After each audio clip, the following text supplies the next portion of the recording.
లో ఈ పార్టీని నడుపుదాం అంటే ఇప్పుడు సమకాలీన రాజకీయాలు ఎలా ఉన్నాయి చందు గారు?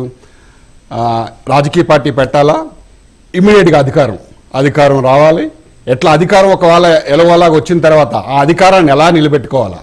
రాజకీయ పార్టీలో ఒకప్పుడు స్వాతంత్రం వచ్చిన తర్వాత రాజకీయ పార్టీలు ఏ రాజకీయ పార్టీ అయినా ఫస్ట్ ప్రిఫరెన్స్ ఇవ్వాల్సింది ప్రజాశ్రేయస్సు కోసం.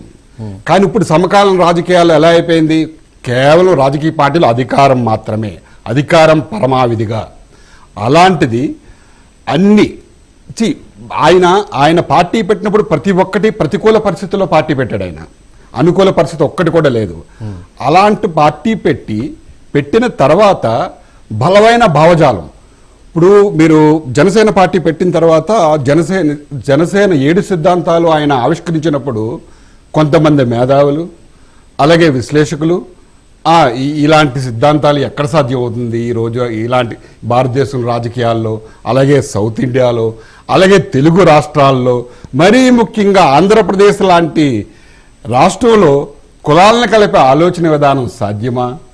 మతాల సాంప్రదాయాలు లేని రాజకీయం, అలాగే ప్రాంతీయతను విస్మరించే జాతీయవాదం, అదే మాదిరిగా పర్యావరణాన్ని పరిరక్షించే అభివృద్ధి నినాదం, ఇలాంటి సిద్ధాంతాలు అసలు సాధ్యపడతాదా అని అనుకునేటప్పుడు ఎస్, డెఫినెట్గా సాధ్యపడుతుంది అని నిరూపించి 10 సంవత్సరాలు ఎన్నో ఒడిదుడుకులు ఎదుర్కొని 24లో అధికారంలో వచ్చిన తర్వాత ఈరోజు 100% స్ట్రైక్ రేటు జనసేనకు వచ్చింది అని అంటే కులాలను కలిపే ఆలోచన విధానం సాధ్యమైనది కాబట్టి, అలాగే కూటమి ప్రభుత్వానికి 94% వచ్చింది అని అంటే కులాలను కలిపే ఆలోచన విధానం సాధ్యపడింది కాబట్టే ఈరోజు జనసేన పార్టీ సిద్ధాంతం సాధ్యపడింది.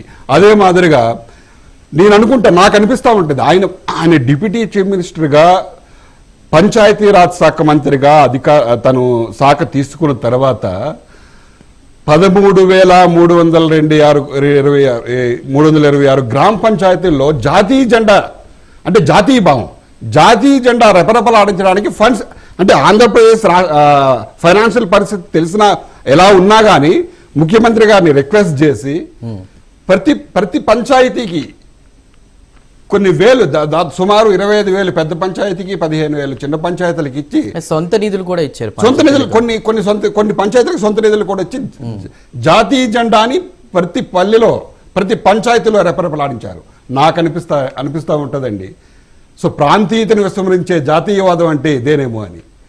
అదే మాదిరిగా మీరు చూశారు చందు గారు, ఆయన నినాదమే కాంగ్రెస్ హటావో దేశ్ బచావో, మీ అందరికీ తెలుసు. కానీ అది కేవలం ఎలక్షన్ వరకే మాత్రమే అని నిరూపించి ఎక్కడ నెగ్గాలో కాదు ఎక్కడ తగ్గాలో తెలిసిన వాడు గొప్పవాడు నాయకుడు అని చెప్పి పక్క రాష్ట్రం కాంగ్రెస్ ప్రభుత్వం కర్ణాటక ప్రభుత్వంతో మాట్లాడి కుంకి ఏనుగులను తీసుకొచ్చి ఏ విధంగా పర్యావరణం మీద ఆయనకున్న అవగాహన, ఎన్నికల్లో గెలవడానికి రాజకీయం చేయాలి కానీ గెలిచాక చేయాల్సింది ప్రజాసేవ. ఎగ్జాక్ట్లీ రాజకీయం అనేది ప్రజల కోసం. రాజకీయ పార్టీ ఎవరు పెట్టినా ప్రజా శ్రేయస్సు కోసమే పెట్టాలి రాజకీయ పార్టీ. అంతేకాని ఎలాగోలాగా అధికారంలో వచ్చేసి ఆ అధికారాన్ని ఎలాగోలాగా నిలబెట్టేసుకుందాం, కానీ ప్రజల అవసరం లేదు, ప్రభుత్వం అవసరం లేదు, రాజ్యాంగం అవసరం లేదు, ప్రజాస్వామ్యం అవసరం లేదు, ఇవన్నీ ఎక్కడా లేవండి. ఈరోజు జనసేన పార్టీ భారతదేశంలోనే ప్రజాస్వామ్యాన్ని కానీ రాజ్యాంగాన్ని కానీ అత్యంత గౌరవించే పార్టీ ఈరోజు ఏదైనా ఉంది అంటే అది కేవలం జనసేన పార్టీ. అత్యంత విలువలు ఇస్తాం మేము ప్రజాస్వామ్యానికి. మన ఈ మధ్య జరిగిన అసెంబ్లీ సమావేశాలు మీరు చూసారు, ఎంత చక్కగా జరుగుతున్నాయి అసెంబ్లీ సమావేశాలు. ప్రతి ఒక్కరు సమస్యల మీద, ప్రతి ఒక్క ఎమ్మెల్యే కూడా మాట్లాడుతున్నారు సమస్యల మీద, అలాగే ప్రతి మంత్రి ఆ సమస్యలకు సమాధానం చెప్తున్నారు. ఇది ప్రజాస్వామ్యం అంటే. అసెంబ్లీకి రావాలి, అసెంబ్లీకి వచ్చి మీ నియోజకవర్గంలో గెలిపించిన మిమ్మల్ని మీ నియోజకవర్గం సంబంధించిన సమస్యలు అసెంబ్లీలో మాట్లాడాలి. అంతే తప్ప ఇంకా పార్లమెంట్ ఎందుకండి, అసెంబ్లీస్ ఎందుకు సార్? ఏదో మీడియా సమావేశం ఏర్పాటు చేసి సమస్యల గురించి మాట్లాడుతుంటే ప్రజాస్వామ్యాన్ని గౌరవించాలి రాజకీయ. ఒక మంచి పాయింట్ రైజ్ చేశారు, దాని మీద కూడా ఖచ్చితంగా మాట్లాడదాం. మనకి బండారు వంశీ గారు ఉన్నారు. వంశీ గారు, కక్షలు, కార్పణ్యాలు, ఆరోపణలు, విమర్శలు ఇవన్నీ మనం చూస్తూ వచ్చాం. బట్ జనసేన విషయానికి వస్తే ఫార్మేషన్ డే నుంచి కూడా ఈరోజు 13th ఫార్మేషన్ డే, మీరేం చెప్తారు, మీరేం మాట్లాడతారు? గుడ్ ఈవినింగ్ చందు గారు, మీకు ప్యానెల్లో ఉన్న మిత్రులు అలాగే